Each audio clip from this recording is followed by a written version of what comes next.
Bismillahirrahmanirrahim. Assalamualaikum warahmatullahi wabarakatuh.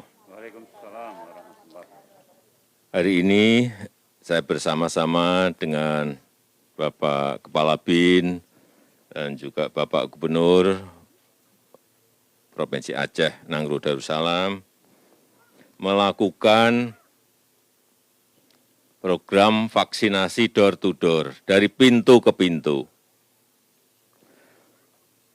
untuk memastikan ada percepatan vaksinasi di Provinsi Aceh.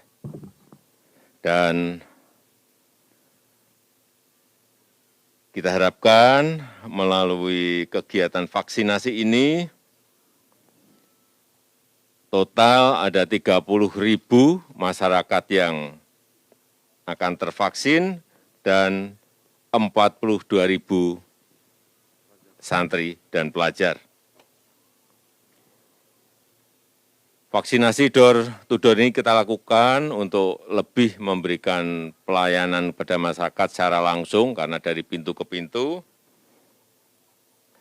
Karena vaksinasi ini merupakan salah satu kunci untuk menghambat penyebaran COVID-19.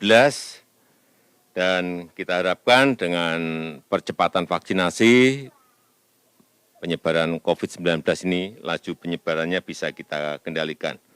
Dan saya berharap semakin banyak masyarakat yang divaksin akan memberikan perlindungan yang maksimal kepada kita semuanya, dan kita memang harus mulai belajar hidup berdampingan dengan COVID-19 karena memang COVID ini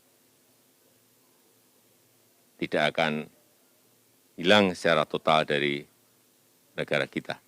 Saya rasa ini yang bisa saya sampaikan. Terima kasih. Wassalamualaikum warahmatullahi wabarakatuh.